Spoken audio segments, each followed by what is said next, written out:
A esta hora hacemos contacto con Enrique Carlos Natalino Prina, político investigador del Centro Brasileño de Análisis y Planificación, CEBRAP. Nos acompaña, por supuesto, desde Brasil. Muchísimas gracias, Enrique, por acompañarnos hoy.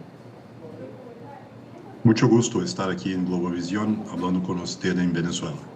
Muchísimas gracias, Enrique. Bueno, hemos visto lo que ha sucedido durante estos últimos 2 días en Brasil. Ha ocupado la mayoría de los titulares internacionales, más de 130 muertos. Inicialmente se hablaban de 60, luego los residentes, vecinos, hablaban de haber encontrado más cuerpos. Luego vemos estas imágenes que incluso se viralizaron a través de las redes y que, muestran muy preocupada también algunas las autoridades, por supuesto, del país, pero también organizaciones de derechos humanos, por ejemplo.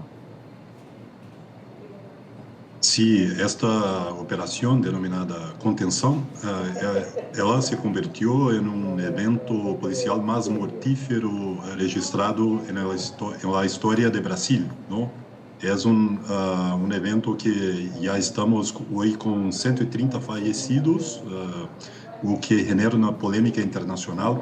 Estas imágenes que usted pueden vislumbrar hoy es una cosa terrible para la proyección internacional de Brasil como un país que intenta combatir el narcotráfico, la cuestión de la inseguridad pública con fuerza policial. Entonces, esta proyección de estas imágenes son terribles, de los aspectos políticos, institucionales, internacionales, y para Brasil, especialmente para la ciudad más representativa de Brasil, que es Río de Janeiro, es una cuestión de sobrevivencia de su población, de sus turistas. Entonces es una cuestión muy grave para Brasil hoy. Ahora, Enrique, también es importante mencionar que ha sido un mega operativo, así ha sido calificado. Se hablan de 32 vehículos blindados, 2 helicópteros, varios drones e incluso más de 2.500 efectivos, que por cierto esta cifra de fallecidos incluye, si no me equivoco, a 4 policías. Entonces esta ha sido una operación que, digamos, iba dirigida a Comando Vermelho. ¿Y qué sabemos sobre esta banda? ¿Qué tan grande es? ¿Cuánto poder tiene, por ejemplo? Sí, esta operación ya está en un proceso de preparación hace un año, según las autoridades del estado de Río de Janeiro, y hay 2.500 agentes de las policías civil y militares involucrados en este proceso de represión al crimen organizado. Todavía hay un proceso institucional de violencia policial en Río de Janeiro, que es un proceso histórico de décadas que se permanece y que no involucra necesariamente elementos de investigación, de inteligencia, de cooperación institucional, de participación de otras agencias federales. Y esto contribuye mucho para esta espiral de militarización de la seguridad pública en Río de Janeiro. Río de Janeiro era la capital de Brasil hasta 1960.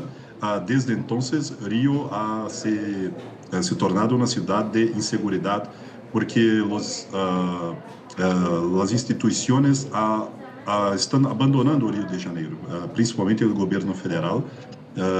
Hace muchos años, no solamente ahora, pero hace 50 años, y esto genera un enfraquecimiento del poder policial, del poder de las instituciones represivas de la violencia. Esta es una cuestión de escalada de violencia que genera, por tanto, impactos en la soberanía del Estado brasileño y en la vida de las personas que viven en los territorios que están tomados por estas facciones que podemos llamar como narcoterroristas. Entonces es una cuestión que demanda una cooperación mucho más larga entre instituciones federales y estaduales, en mi opinión. Ahora, Enrique, ¿hasta qué punto realmente funcionan estas operaciones policiales, las medidas también que se han tomado? No hablo de lo que sucedió esta semana, quizás en general. Sí, las medidas son medidas que hasta ahora no son muy claras de una capacidad del Estado brasileño de coordinación nacional en términos de participación de los otros agentes de la Policía Federal, de las Fuerzas Armadas. Hay una demanda nacional por la participación de las Fuerzas Armadas en la represión al crimen organizado. Esto ya se intentó en el gobierno de Michel Temer en el pasado con el decreto de garantía de ley y orden, que es una utilización institucional del aparato de las Fuerzas Armadas para empregar tanques, aviones, helicópteros, todo el esfuerzo de guerra para la prevención, fiscalización y represión al crimen organizado.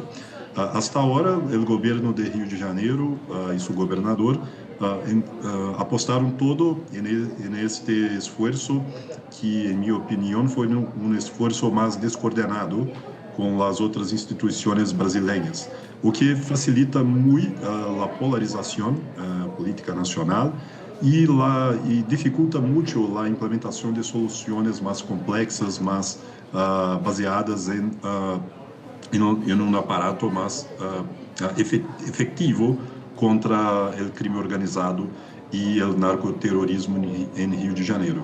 Y estas cuestiones de derechos humanos que se levantan también muy legítimamente son muy pertinentes porque Brasil históricamente es un país que ha naturalizado la violencia, especialmente contra las poblaciones más pobres de las regiones metropolitanas, y el uso del aparato represivo de las policías se tornó una herramienta muy común y que genera estas imágenes terribles porque no hay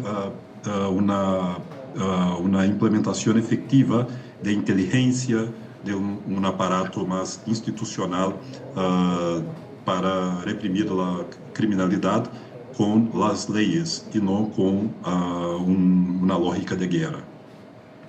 Ahora, Enrique, el impacto también que esto va a tener en la sociedad brasileña, por supuesto, en Río de Janeiro, porque, por supuesto, se espera que esto pueda tener un impacto turístico. Le pregunto, ya hemos visto, por ejemplo, las reacciones de Naciones Unidas, Human Rights Watch, el impacto turístico, pero también social, independientemente de quiénes son los buenos y quiénes son los malos.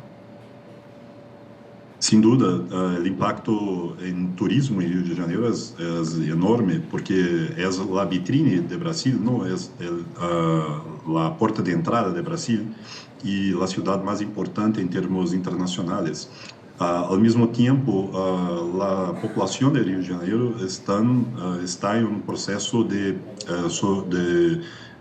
paralización en esta semana, porque hay paralización de vías importantes, del comercio, de escuelas, de hospitales, de órganos estatales. Entonces, esto crea realmente una situación en que la población está totalmente cercada por el crimen organizado.